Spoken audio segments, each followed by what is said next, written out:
Hello, hello, hello, hello. Welcome back. This is the final episode in season 3 of the Lovelda show, Women of Power.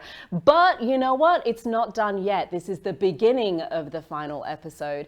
And as you know, this show is all about showcasing incredible, powerful women who are out there in the world doing incredible things, such that you can find the inspiration and inclination to go out and do the same. Why? Because we need to have powerful women out there that we can look up to, such that we can find the power in ourselves. And today's two guests are absolutely that. Both of them working in the sustainable environmental sector in various different ways. My first guest has been working in energy for over 22 years and has created some sustainable energy solutions and is now working to bring more women together to work within the energy sector. Please welcome Isabel Tatu. And also joining us, we've got a lady who's taken it upon herself to take pineapple fibers of all things and turn it into something which is the equivalent of leather. Please welcome Carmen Hijosa. Hello, ladies! Hello. Hi, everybody. My goodness, I can't believe it. Like, honestly, sometimes I don't know exactly how the guests are going to end up with the lineup is going to be, but the two of you together in this is just like super exciting for me, because I have a secret passion about, and I think we could all do more about doing better things for our environment. And sometimes it often feels like this thing that's so far removed from us. So Carmen, you've gone, I know you worked in fashion for a number of years before you went on to develop Pintex. Can you tell us a little bit about what that journey is and why you would go to create a new fiber, a new material for creating fashion? Yes, indeed. I think like all journeys, it starts without really knowing a little bit where you're going to end up. So I had a company in Ireland manufacturing products made with leather. And I was asked by World Bank to go to different countries to upgrade products made with leather. And then I got to the Philippines and I went to visit some tanneries, and I realized, this was in the 90s, that leather is such an unsustainable material and the processes are really such, they use so much energy, so much water, so many chemicals. And I thought, what am I doing? I really need to change my life, which is exactly what I did. It took 12 years to change from making things with leather to developing an alternative to leather. But nevertheless, seeing what I had seen at that time, it made me very determined to find a solution, which is what Pintex is about. Wow. Because I think often we can see things and then not actually be compelled to do anything different. So it really excites me that you stuck with it like 20 years to go from seeing something and saying, this is not good, it's not good enough, we need to do better, and sticking with the development of a new, an alternative to leather, I think is really incredible. Isabella, 22 years in energy. I mean, I don't think there's that many chicas in the energy sector. How did you come to be in energy? And tell us a little bit about the work that you're doing now in terms of supporting other women to get into the same space. Yes, so I have started in the business for 22 years, and it's something I always wanted, that I wanted to do. I remember I was 16 years old. I grew up in a communist regime. I'm Romanian as origin. And I remember one day I read this article about multinational import and export, and I knew this is something I really wanted to do. So then I went to the school who helped me to follow this dream, and then after university I managed to get into one of the big trading companies in this environment. And then I moved to London and I continued on this path. But yes, I mean, I remember when I started working, I was one of the only few women in the whole world. And I used to deal with the metals. So Romania, we're exporting like aluminium, copper, and zinc around the world. And I could work with offices from around the world, from UK to India to South America. And I was the only woman, except my colleague in the Romanian office, who was another woman. And I really enjoyed, and I'm so passionate because I really love shipping and the maritime industry and what it means. And I believe that with the recent events, what happened in Suez, with Evergreen, people have started understanding how much things are happening on the sea that the normal person is not aware. How much transportation happens, how everything we receive from another world is coming like bananas, or there is a whole process, the refrigeration, or any kind of product, agriculture, the grains, the oil. And I think this negative incident that happened has brought a lot of ideas to people what the shipping is. So it's something wonderful. And yeah, it's been a bit a difficult journey, but I'm so happy to see for the last 5-6 years more and more women coming into the industry. I have to say that I had very good men managers who supported me and guided me. So at one point I could even create my own team, and I had a equality gender. So I had 14 teams, 7 women, 7 men, and that was 7 years ago. And I'm very proud to say it was a full diversity, not only gender equality, but full diversity. So it's something that I think is the proudest thing to date of my career, to manage to achieve that. Wow. Yes. And so for the last few years, I started becoming more aware of the climate change. I think in the last 5 years, like you started thinking about the pollution, I love my industry. So what is it possible to do to continue working? And I have started working with a very good friend of mine who is a scientist. So we've been working on a resource of renewable energy. So not only for the shipping industry, but for the communities, for the local transport, and hopefully in the future for the aviation as well, which is the hydrogen fuel cell, which has as a main source the waste. So there is so much waste around the world. There is plastic waste. So our technology, its basis on creating hydrogen and electricity or heat from the waste. That is super cool. And I think Yeah. it's kind of it's a little bit similar in some ways to what you're doing, Carmen, because the raw materials effectively for you to create Pintex, is that waste? Would that otherwise be waste material?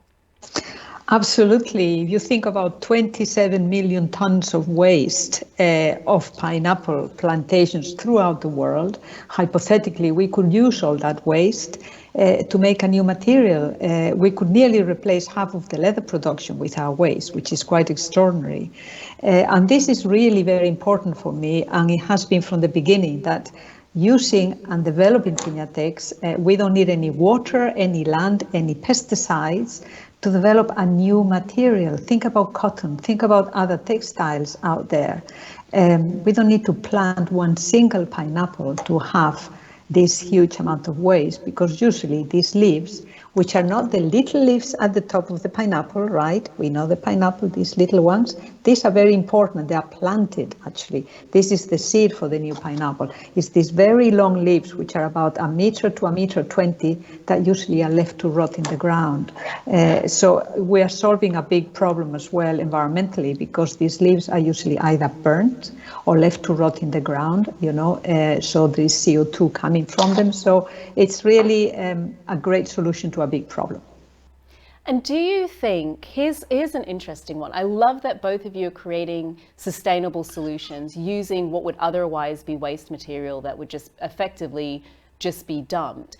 But being a woman out there creating a sustainable material, do you think that you faced any unique challenges, or maybe even had any unique advantages being female versus if you were, say, male? Carmen, what do you reckon? For me, at the beginning, it was difficult because, we have a patent. I mean, I am the inventor of this new material, which means that people will be thinking, what, that's not possible, right? So I'm not sure if it is because a woman or a new product out into the world, but, people were very skeptical, and I am not, I'm a small person. I'm not really very powerful in my physique. So it was like, amongst so many men. But I think once the product was seen as a potential and the potential that it has, and me feeling very confident as I am from the development of this product and realizing what is the solutions that bring into the world, I think things changed, and today I do not see any difference.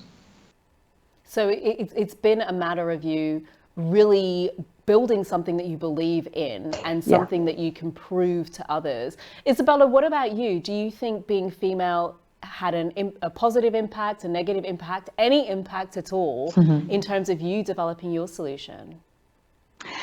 Well, I have been working on the solution with my friend who is a male, so he's a scientist. I will say that probably more than 5 years ago, that would have been not helpful being a woman. But I think in the last few years in the climate change has been a lot of changes, more than the rest of the energy sector, because women, they started having lots of startups, lots of ideas, and in my opinion, they kind of came to the leadership of the climate change. What is very disappointing, taking UK for example, as you know, in this year, at the end of the year, there is the UN summit, the COP26, and last year, the UK government, when announced the delegation, there was full of men, not single woman in a leadership position. So that kind of upset me very much. Actually, last year I was campaigning. There was a petition. There's been some movement to get signature to change this. And I will urge everyone that is watching, please sign the petition. The UK government needs to have more women. There needs to be an equal gender and diversity in who is representing UK at the UN summit. And that is one of the most important summits in the world at the moment. So it has to come from the top with these cases, right? Like as we know about gender equality and diversity. So what I'm hearing is it's getting better, but there's still definitely room for improvement. Carmen, when you were starting, what networks really kind of supported you in being able to get out? I think the women listening, some of whom have some incredible ideas for perhaps going into the sustainable space, and they're just not sure where to start. They don't have the resources. What would be your advice, or what really supported you in creating this, creating this fiber? Because it's really starting from zero to say there must be an alternative. Absolutely, 100% starting from zero. And for me, it was, I'm from Spain originally. I'm pretty much out there up front. It was a matter of, I had an idea. I had these fibers, which I knew that because they had specific qualities, strength, pliability, very fine, I could make something that it was in the future really, right? Because it was not been done before. But because my idea, I come from the creative field, I had the idea very clear in my mind. What I had to find out is basically people that had the skills I didn't have and go to them with my ideas, which is exactly what I did. And one of the first, this is a nice little story, which I will tell you, is when I was working in the Philippines, when I realized that these fibers are very strong but fine and flexible. And I thought, what if I make a mesh? Because this is not unlike our skin, unlike the leather, right? So who can help me to make this mesh? And I didn't even have a name for the mesh. And I went to see this non-woven company. And now I'm an expert in non-wovens. At the time, I didn't know anything. And I went to see the owner of this company, Mr. Tan. And I said, Mr. Tan, I have this idea. Would you think this is possible? Would you be able to help me? Just, what can you do? And he looked and he said, I had ideas similar to that 20 years ago. Nobody listened to me. I didn't think it was important, but today I know this will be very important for the Filipino people. I'm going to help you.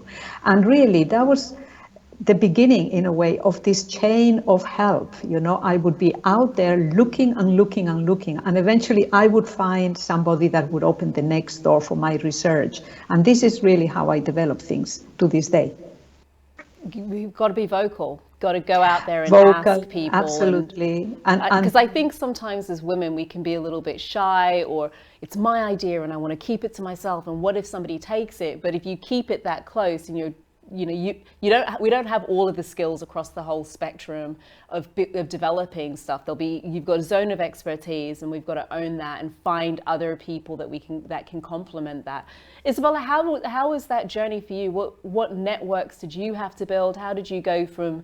You said you started with a friend of yours. Can you tell us a little bit more about how you got the ball rolling? Yes, so I had I've been very lucky here because my friend has been working in this, or it's been his passion for the last 35 years. And only, as I said, only 4 or 5 years ago, I started considering and looking at the alternative, and it was the right way for us to work together. For me, was to have different support networks around me.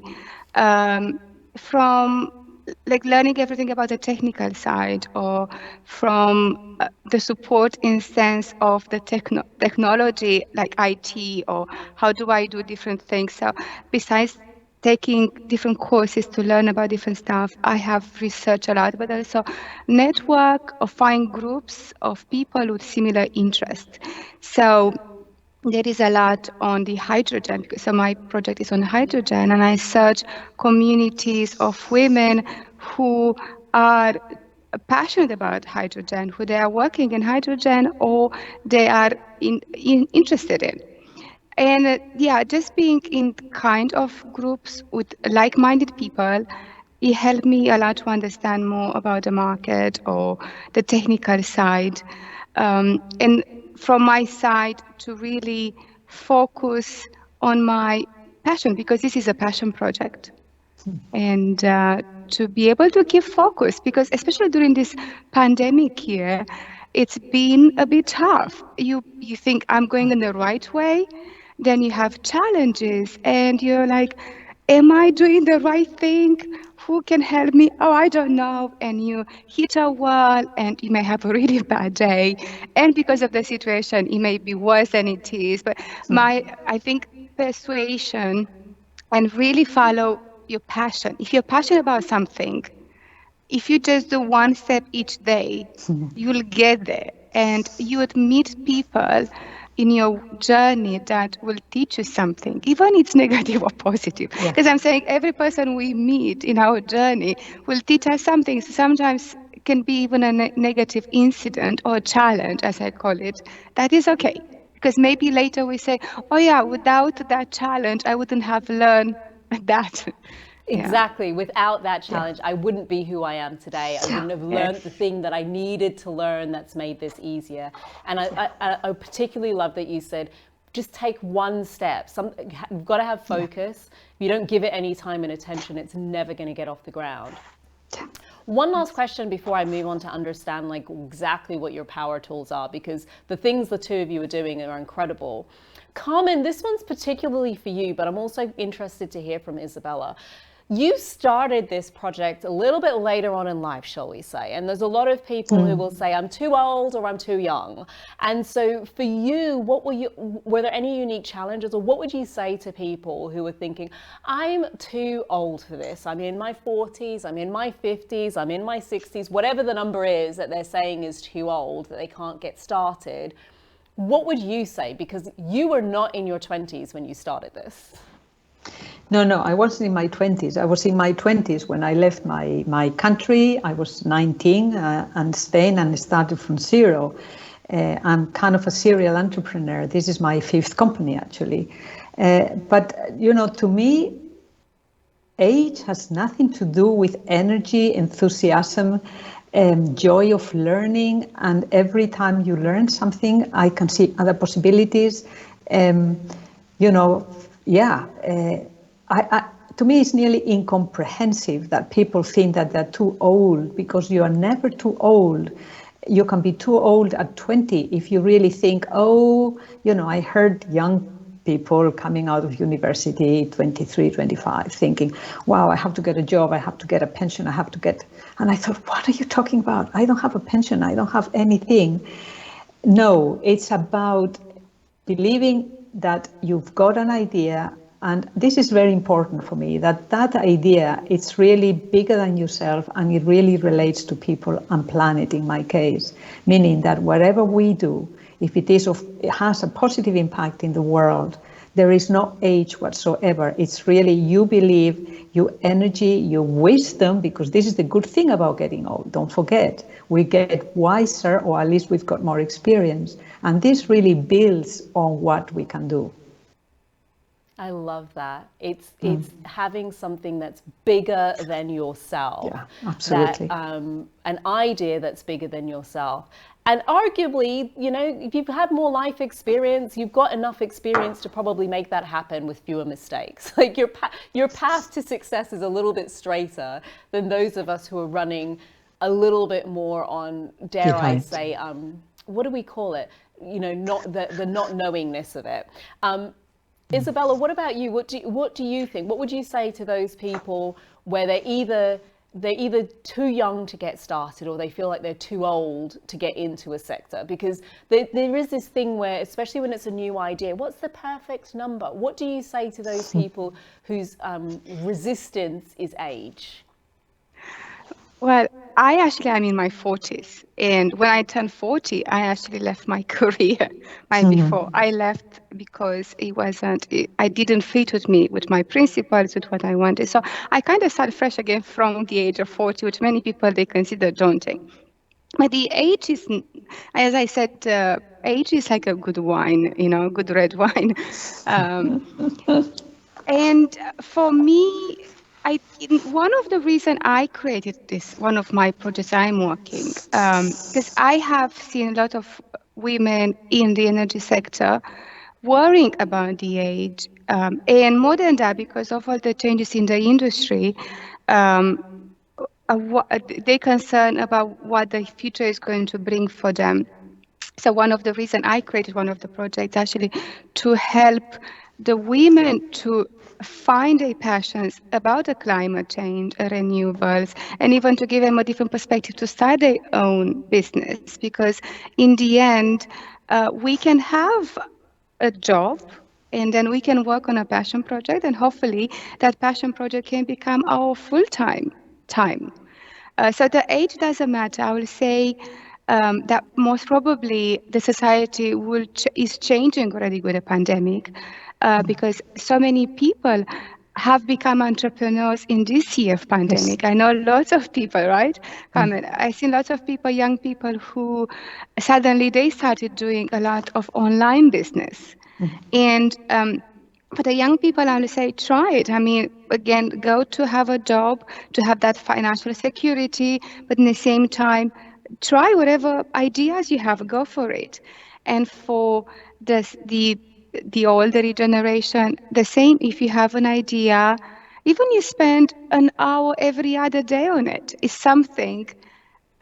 Time something to keep us going and keep us excited about life. And especially as Carmen said, if it's an idea that's bigger than you, if you just put some time and focus behind it, it really doesn't matter how old or young you are. The message is go out there and get started. So as you know, ladies, this is the Women of Power show. We have two powerful women. And part of the reason why I do this show is not only to showcase the incredible work that women are out there doing, sometimes that others don't even know is happening, but also to pull behind the curtains of who it is that you are, such that we can find some sort of similarities. Hence why I ask all of my guests this question. if we were to take everything that you've done to date in your life and business and boil it down to just 3 things, and we'll start with the first 2, one each, and you were to say this thing here has been absolutely fundamental. It can be a tool, a strategy, a way of being that you can say it's been absolutely fundamental to me having the success that I've had. Isabella, what would your one thing be? To believe in my dreams. And I was thinking recently again about this, the power of the dreams, the power of imagination. So, and again, I'm now using my native country or my background, but it is quite important because I came to England after I finished my university, after a year of work. I really wanted to come, and it was such a difficult process. And I felt it was something I really need to do, and I really wanted, because I felt London was a place I can continue my career, I can do things more in a way than I could do in Romania. And I really believed I could come to London. And at the time, there was a difficult process. We're talking about 22 years ago. There was a lot of visas and a very, very difficult process. And in the end, it happened. Many years ago, also, I wanted to work with wonderful people on a project that can change the world, and I am working on it now. Mm-hmm. And just feeling and believing that you have a dream, and no matter how crazy it can be at the time, just go for it. The power of dreams, people. You are never too old to have them, and never too young to have them, and never too old to let go of them. Whichever way it is. I think I've mixed that up, but you know what I mean. Hold on to your dreams and follow them. Carmen, for you, what would you say has been the essence of your power? What's your number one power tool? Yeah, I think what you said, Isabella, is absolutely right. Again, coming from the creative field, for me, even when it didn't exist, this new material, I could see it in my mind. So this is really this flash of imagination that you get, that you think that's it. And then you have to follow that imagination, which is really exactly what Isabella said. You follow that dream that for me is just an imagination, which is already very clear in my mind. And I think another thing that really I need to follow that imagination, to call it something, is to trust myself. You have so many things, so many bumps in the road to really say, wow, this is not possible, this never gonna happen, no. But then you've got to really have this inner conviction and trust that you believe in yourself to the point of, yes, it's gonna happen, I'm going to do it because I know that this is good for people and planet in my case.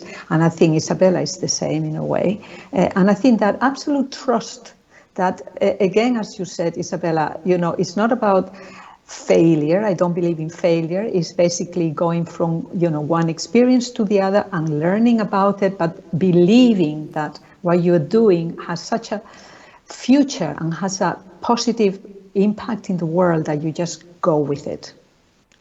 Oh, they're so complementary. One is, Isabella said, just dream big and own those dreams. But not just that, have that inner conviction that it's something that you can do and it'll make it happen. I have this saying, I say, to be an entrepreneur, you need a healthy level of delusion because not everybody's going to be on your side when you get started. There's going to be times where everybody around you is telling you it looks crazy and it's never going to work. But that is that inner belief in yourself, or if it helps you to think of it as a healthy level of delusion, lean into the delusion, live with it, because trust me, all of the big ideas tended to start with a degree of skepticism around them. And if the creator of the idea bought into the skepticism, the idea would never exist. And imagine how much more boring the world would be, because a lot of the things that make us comfortable today have come from some of these people who had that much belief and conviction in themselves, who had a dream and enough belief in themselves to make it happen, which I think is such a beautiful note to leave the final episode of season 3 on. But just before we wrap up, 2 things very quickly, because we're running out of time, very quickly. So like 30 seconds each. Firstly, if you were to leave people with just one last thing that you'd say, look, if this is your closing message, what would it be? And secondly, if somebody wants to dive a little bit deeper with you, what is the best way for them to connect with you? Isabella, if you go first, super quick before we run out of time and they start rolling the credits. Yes, so believe in your dreams. As I said, go for it, dream big, and do every day a little bit of a step to make it happen. If you want to learn more about my platform or my energy, please email me to hello@ladyship@roundtable.com or follow us on the social media. Thank you so much. Thanks, Isabella. All of those things will be in the show notes if you're listening on the podcast or on the YouTube channel. If you're watching the live stream, you're just going to have to click the link to go over there and check it out. Carmen, what about you? What one last note would you like to leave people with, and how can they connect deeper with you? Yes, I think particularly as women, we need to believe in our own intuition, you know, this inner force that we have inside ourselves that really usually kind of guides us, really, and then this brings confidence in yourself. And I think this is really, really very important because if we don't really believe in ourselves, nobody's going to believe in it. But this comes from within, you know, it's really a quality of heart and soul that we have to develop. It's not about the world, it's about our inner self. And how to connect with myself, I think if they put for my attention, if they go to info@ananasanam.com, it will get to me. info@ananasanam.com. ananas-anam.com. Super. And then they can say for my attention and it will get to me. Fabulous. And all of that will be in the show notes. Ladies, thank you so much for gracing us with your wisdom and for the amazing, incredible work that you're doing in the world and the positive impact that you're having. For those of you who've been watching and listening, this is the end of season 3 of the Lovelda Show Women of Power show. It has been absolutely incredible serving you. Please, please, please go back and watch the episodes. Take a little bit of action every day. And if you aren't already subscribed to find out when season 4 goes on, then please head over to lovelda.com/podcast in order to put yourself on that list. Until next time, go out there, shine your light on the world, and it's a ciao from me for now.